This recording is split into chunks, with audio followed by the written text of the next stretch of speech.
tem a habilidade de tratar a sua forma de ser, ele não vai ser um marido futuro narcisista. Igual na era dos gregos, que ele se achava, havia um homem chamado Narciso, na época ali de Sócrates, enfim, Aristóteles, e ele se achava muito bonito, ele adorava ele mesmo. Era para mim, por mim, para mim, são todas as coisas. O narcisista é assim.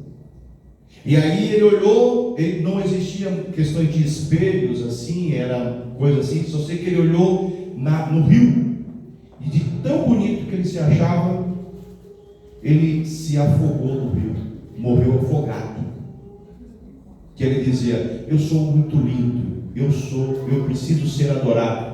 Então ele se achava. O trabalhar do caráter é um posicionamento do ser humano, dele olhar para dentro de si e enxergar a morte do eu e olhar para o próximo com altruísmo. O que é isso? É fazer para o próximo o amor, a benevolência e a ajuda.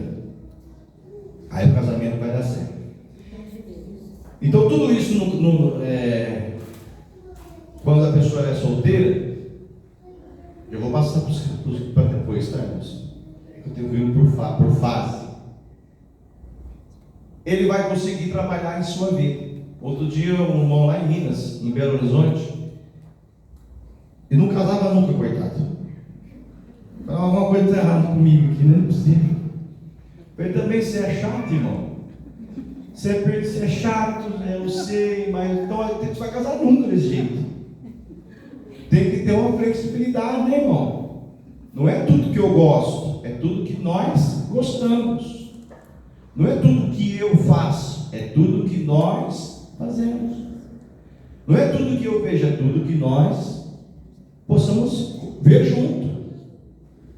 Então, em 1 Coríntios capítulo 7, verso 7 diz assim, a 9, diz: porque queria que todos os homens fossem como eu mesmo. Paulo, ele não tinha esposa. Existe uma tradição de um estudo de que ele já havia sido casado, mas enfim, não se sabe ao certo a tristeza de Paulo relacionado à questão dele querer que os homens fossem igual a ele. Não se sabe ao certo. Se sabe que quando ele vai na casa da avó de Timóteo, olha para Timóteo, vê Timóteo com 12 anos, passa o tempo, ele vai na sua primeira viagem missionária, ele volta na sua segunda viagem missionária, Timóteo já é um pouquinho maior, e ele quer treinar Timóteo para ser o seu sucessor. Não se sabe. Ele queria que os homens fossem como ele, mas ele diz assim, cada um tem de Deus o seu próprio dom. Quer dizer o quê? Se você casou, você tem um dom de ser casado. Ah, mas eu resolvi, eu não vou casar não, vou ficar aí, estou tranquilo. É um dom também, nós temos que respeitar. Está entendendo? É um dom. E esse dom, Paulo, ele tinha um dom de uma maneira, como ele fala aqui, um de uma maneira e o outro de outra. Aí ele diz, digo porém aos solteiros e às viúvas. Começa a falar.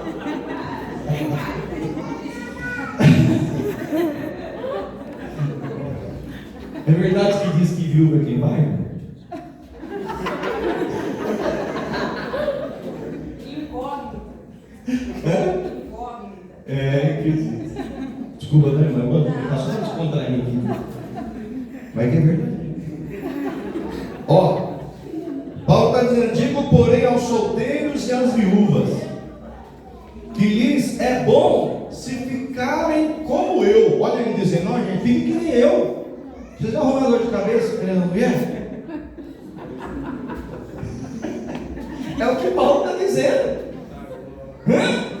Gente, fica que nem eu. Vocês não arrumaram dor de cabeça, fique como eu.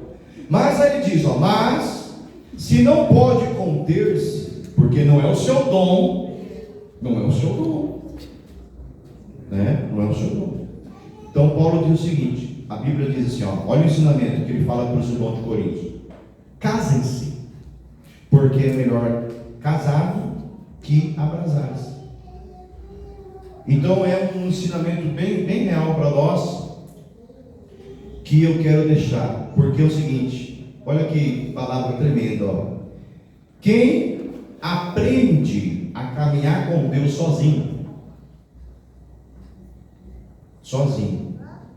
estará mais preparado para caminhar com alguém no futuro. É forte, né?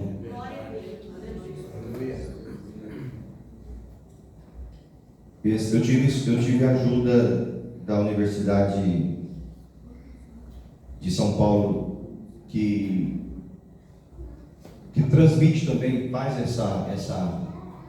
esses estudos. Inclusive, é tão interessante que fala sobre nós aprendermos com Deus, a caminhar com Deus. E nós vamos estar preparados para caminhar com alguém no futuro. E essa reflexão, se Deus Ele retirasse todas as pessoas da sua vida hoje, sua fé permaneceria firme? Onde está a nossa fé, né? Bom, 2, relacionamentos.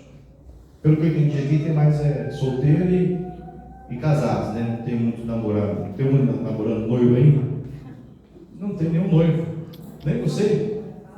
Só o pedido. Só o pedido? O Dico não está nem aqui, gente. Que Dico?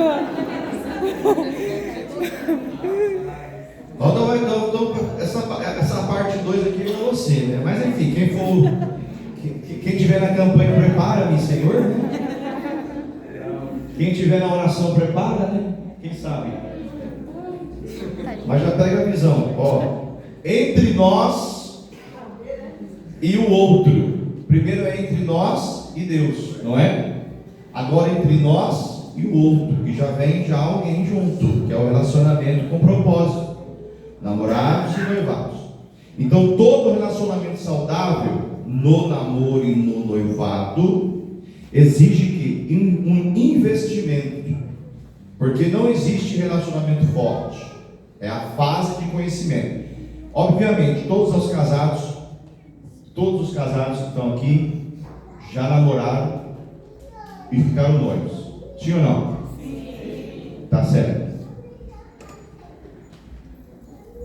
A vida namorando é diferente do que a vida de casado, não é? É ou não é? A gente fala assim, não, é tão diferente. Então, quando você está namorando, você não tem um compromisso de estar no mesmo teto. Cada um fica no seu teto. Casou, embola tudo no mesmo teto. Aí que a coisa complica. Porque quando cada um está no seu teto, cada um está na sua casa, tem que ter esse relacionamento aqui, tem que aprender, porque não vai existir um relacionamento forte sem comunicação, desde o noivado, sem respeito, sem confiança, sem perdão, sem compromisso. Então é necessário ter, dentro de tudo isso, a comunicação. Por quê? Para entender os gostos, né? Para entender o que pode ser ajustado, o respeito, porque se você não se sentir uma mulher respeitada no relacionamento, você vai continuar com esse namoro, com esse noivado? Você vai continuar? É pedir para futuro divórcio. Então tudo isso é baseado a um investimento, a confiança. A confiança, se você não confia enquanto você está noivo ou namorando, imagina, vai confiar depois de casar? A pior coisa que tem é a mulher estar do lado do homem ciumento, e o homem está do lado da mulher ciumenta. E ciúme tem que ser tratado, porque veja bem, faz parte do caráter a pessoa ser ciumenta. Você pode ter, você precisa ter cuidado, mas o ciúme atrapalha um futuro com Deus principalmente. Então, essa confiança é interessante. O perdão, como já foi falado também aqui, o perdão, que é uma decisão de que só Deus tem o poder de julgar. E o compromisso, porque quando você está solteiro, você tem um sobrenome, quando você casa, você tem outro sobrenome. Alessandro, né? É Alessandro, né? Qual é o seu sobrenome? Araújo. Agora é Alessandro Gás, é Alessandro Arroz, é Alessandro, vai lá Alessandro Açougue. E quando que é doce? É Alessandro Cacau Show. Aí tá vendo, mãe? É Alessandro Cacau Show. Olha, pegou aí, vai pegar. Então, quer dizer, é Alessandro, como casa, meu irmão, muda tudo. É Alessandro Cacau Show. Gostei. Queridos, muda tudo. Casou, muda. Ó, o amor verdadeiro não é apenas um sentimento, é uma decisão diária. Então, todo dia você decide amar. Já começa ali. O namoro cristão não é apenas um período de diversão, é um período de preparação, né? O cristão ele tem esse período. O objetivo não é apenas conhecer o outro, mas crescer juntos em direção a Deus. Se Deus não tiver no início, a coisa fica feia. Tem umas perguntinhas aqui que eu quero fazer para os solteiros, né? Ou que estão namorando e tal. Estamos nos aproximando mais de Deus ou nos afastando? Então, se o relacionamento que você tem, por isso que é interessante a questão do jugo desigual. O jugo desigual é um problema. E eu vou dizer uma coisa para você, não quer dizer questão, o que a Bíblia diz a respeito do jugo desigual, na época, principalmente que Paulo pregava, que ele falava, que orientava essas questões, era a questão assim, por exemplo, era nações diferentes. Nós crescemos na Deus e Amor pensando assim, né? Irmão para casar com uma do outro ministério. Quem já ouviu falar isso? Mas veja bem, é o seguinte, faz parte de uma questão de ética. Por quê? Por exemplo, você casa com uma pessoa de outro ministério, ou você vai para lá, ou ela vem para cá. Porque senão fica um jugo desigual, porque não é bom andar sozinho. Tipo assim, ó meu bem, Deus abençoe, tá? Estou indo para a igreja aqui do lado. Então quer dizer, nós precisamos ter um relacionamento que vai nos aproximar de Deus e não afastar. Muito cuidado também, questão de hoje em dia tem muito, nada contra, né? Mas, quer dizer, nada contra não, eu acho estranho um pouco, porque né, eu sou da época da ficha ainda, do Orelhão. Você conhece o Orelhão? Era 10 fichas, dava para minha esposa, ela ficava lá fora, tadinha, passando um frio nessa época, ficava ligando para mim, que eu estava dentro de casa, quentinho, porque ela não tinha um telefone, meu pai tinha lá, e eu tinha que ficar falando baixinho, se eu falasse alto, acordava meu pai. Era uma luta naquela época. Hoje não, hoje tem WhatsApp, hoje tem tudo, mais fácil. Não é verdade? Então, tipo, um relacionamento que se aproxima de Deus. Então, esse relacionamento que vai trazer você para perto de Deus, aí sim. Então, nosso relacionamento produz maturidade espiritual. Maturidade. O homem, ele amadurece mais tarde. É normal o homem fazer meninice, de grande, de velho, barbado. É normal o homem fazer meninice, que a mulher tem que falar assim: você não tem juízo não? Você não tem juízo não?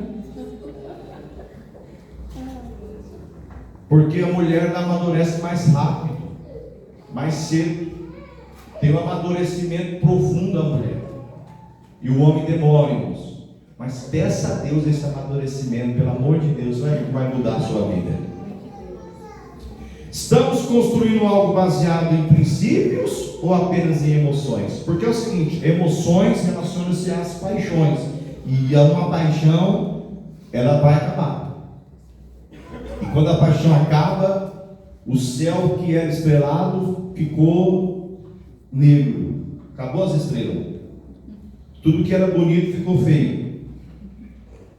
Tudo que era perfeito ficou imperfeito, porque a paixão terminou, acabou. Quando Deus está no centro do relacionamento, ele ganha direção.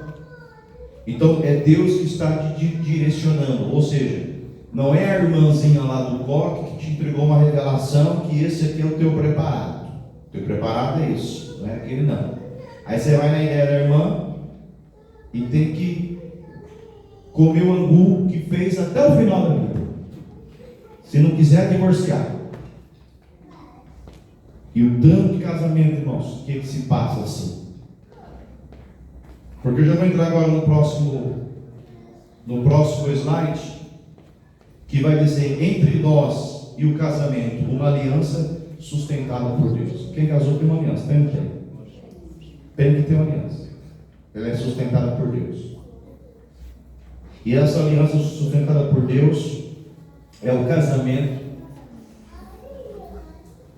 que não vive apenas de romantismo. O casamento não é sustentado apenas pelo amor romântico. Ele tem que ser o amor ágape, não o amor eros, que relacionado a romantismo. O ágape é aquele amor que te traz sacrifício. Amor filos é aquele amor que traz entre pai, filho, entre irmãos. Eu tenho meus irmãos, só eu posso falar mal deles. Se eu ver alguém falar mal dos meus irmãos, eu brigo. É assim ou não é? É ou não é? Você pode meter a língua nos teus irmãos, mas se você ver alguém falando, você não vai aceitar. É o amor. É esse amor, né? Então veja bem, é tão interessante isso que nós aprendemos que o amor no casamento sustentável é o amor ágape, amor sacrificial. É aquele amor que você se entrega. É o amor que Cristo usou, o amor que Cristo ele sente por nós. É o amor de se entregar. Ele entregou a sua vida na cruz por nós. Então, esse é o amor. Ele é sustentado por uma aliança. Qual é essa aliança que eu carrego no meu dedo? Não. É a aliança feita por Deus. Então, momentos difíceis chegam para todos os casais. Eu lembro quando eu ia casar, o irmão falou para mim assim: ó, você vai pisar na cabeça de um demônio, vai levantar 30. Eu acho que ele estava querendo que eu desistisse. Não é possível. Tudo pronto. Né? Você vai pesar na cabeça de um demônio, mas ó, 30 vai se levantar. Então momentos difíceis chegam, todos os casais passam. E não pode se separar. Não pode, tipo assim, vou voltar para a casa da minha mãe, vou voltar para a casa do meu pai. Não. E pior coisa que eu fiz na vida foi casar. Não pode ter existido isso. Sabia que em 2025, foi feita uma pesquisa, eu fui analisar, 941 mil casamentos registrados em cartório no ano 2025, ano passado, começando no 1º de janeiro a 31 de dezembro de 2025. 941 mil casamentos no Brasil. Sabe quantos divórcios tiveram em 2025? 420 mil, metade, quase. Então veja que tem momentos difíceis, mas os momentos difíceis nós temos que colocar Deus. Então no casamento vai existir o quê? Divergência. O que é isso? Eu gosto do bife mais passado. Eu gosto do mal passado. Eu gosto de cebola, eu não gosto de cebola. Aí fica um negócio, mano. você não sabe o que você gosta. Aí é aquela coisa, eu gosto disso, eu gosto daquilo. Ah, eu quero ir lá naquele mercado. Não, mas eu não quero ir lá, eu quero ir no outro. Irmão, pelo amor de Deus, que casamento é esse? Vocês têm que entrar na acordo para não ter divergência. Vocês não podem ter divergência, porque existirão, presta atenção, divergência no casamento. Mas o que vai sustentar é você entrar no acordo. Ou seja, eu sempre digo uma coisa, principalmente para os homens que me procuram lá na igreja e perguntam assim: pastor, o que eu faço em casa? Minha mulher quer isso, eu não quero. Eu fui fazer uma casa, esse dia o irmão me levou lá numa igreja, questão de construir casa. Eu estava construindo uma casa, eu queria tal piso, a minha mulher quer outro piso. Eu falei: o que você fez, irmão? Ah, eu deixei ela. Parabéns. Entendeu? Porque a sua esposa é o seguinte: se você pedir alguma coisa para ela, ela falar para você assim, ó, pode, não faz não. E se ela falar não pode, também não faz também, porque elas falam não para tudo. É verdade, né? Vai existir divergência, irmão, e quanto mais você pode perceber, você percebeu que esse casal, quem tem 50 anos de casado aqui? 50 anos? 50 anos? Está arredando. Está quase? Que bênção. Cadê sua esposa? Está aí? Cadê a irmã? Olha que bonitinho, fica de pé. Fica de pé. Merece, fica de pé, só para nós olhar vocês. Olha que bonitinho. Glória a Deus. Eu imagino vocês dois juntos andando na rua. Glória a Deus. Vai, minha velha, vai, minha velha. Eu imagino a minha irmã conhecendo todos os gostos dele. A não conhece os gostos dele, tudinho. Tudo que ele gosta, tudo que não gosta. O irmão também não gosta dos hábitos da esposa. Agora, seja sincero, irmão, não tem coisa que você olha para ela e fala assim: nossa, não sabia que você é assim. É, né? 50 anos de casado, irmão. Você vai olhar e vai falar assim: eu não acredito que você é desse jeito. Glória a Deus. Porque nós somos, o ser humano, ele é infinito, né? Ele tem uma coisa que só Deus sabe. Deus abençoe, obrigado, irmãos. Então tem divergência. Se vocês quiserem ter essa, quer saber como é que a gente senta perto deles ali, vocês vão ver. Então no casamento haverá crises. Crises emocionais, crises financeiras, crises em diversas áreas, principalmente quem tem filhos, haverá crises. Então nós temos que saber viver junto. Haverá desafios financeiros, problemas familiares. Problemas familiares. Quem tem sogra viva ainda aqui? O que você riu, irmão? Agora está tudo salvo, né? Do lado. Ainda mais se ela estiver na igreja aqui. Tem sogra viva ainda? Sogro vivo? Está vivo? Amém. Que bênção. É um problema, né? Às vezes quando a sogra, meu filho não gosta disso, tá? Meu filho é assim, tá bom? Ou quando vai lá a sogra para defender a filha, né? Enfim, problemas familiares vai ter, irmãos. Por isso que Adão já falou assim, casou, vai morar os dois numa casa sozinho, deixa pai e mãe, e vão unir para vocês não ter problema. Eu tive uma sogra abençoada, irmão. Mas uma sogra abençoada, Jesus me levou ela com 53 anos. Eu com viagem marcada para o Japão. Era uma quarta-feira, minha viagem marcada para sexta-feira. Eu tive que ir para São Paulo e fui despedido da minha mãe lá numa cidade, uma cidade chamada Badibacite. E meu cunhado liga, falando: vamos lá ver a sogra que está no hospital. Cheguei lá e falei: volto aqui. 53 anos, com viagem marcada. Aí eu até brinco com a minha esposa, falo: sogra boa, Deus leva assim.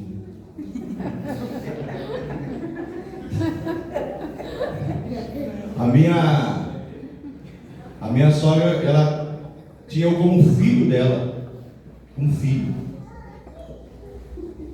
Irmãos, períodos de desgastes emocional. Isso aqui eu queria ter tanto tempo para falar, irmão Fernando.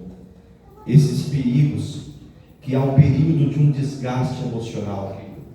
O homem chega numa fase da vida, seus quarentão, que ele não quer fazer, meu Deus, ele quer chegar em casa, não quer abrir a boca e falar nada. E a esposa fica doida com isso. Porque a esposa quer conversar, saber tudo que aconteceu durante o dia inteirinho. Você está rindo por quê, meu Deus? Tem gente que não chegou nem dos 40, já está nessa fase. O homem chega numa fase que ele não quer conversar, ele quer ficar na dele, quieto, tranquilo. Aí começa, irmão, um turbilhão de desgaste emocional. Isso tudo existe no casamento. É que não dá muito tempo de falar detalhes, vários detalhes, mas um dia Deus prepara. Mas eu quero dizer, meus irmãos, que olha, divergências, crises, desafio financeiro. Você sabe a senha do banco do seu marido? Não sabe não? Ou você sabe a senha do banco da sua esposa? Não sabe, irmão. Você sabia que lá no Japão, vou falar para você, lá no Japão o marido trabalha na fábrica e o salário dele cai na conta da esposa. Vocês gostaram, né? Tá amarrado, né, irmão?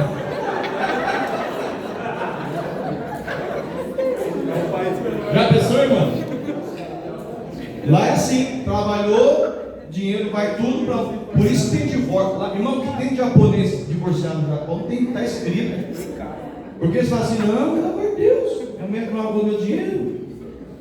Porque a mulher que controla o dinheiro, elas que vão fazer pagamento, elas fazem tudo. O homem só vai trabalhar de manhã cedo, fica lá 14 horas na fábrica e volta, coitado, dia todinho, final do mês, vai para a esposa.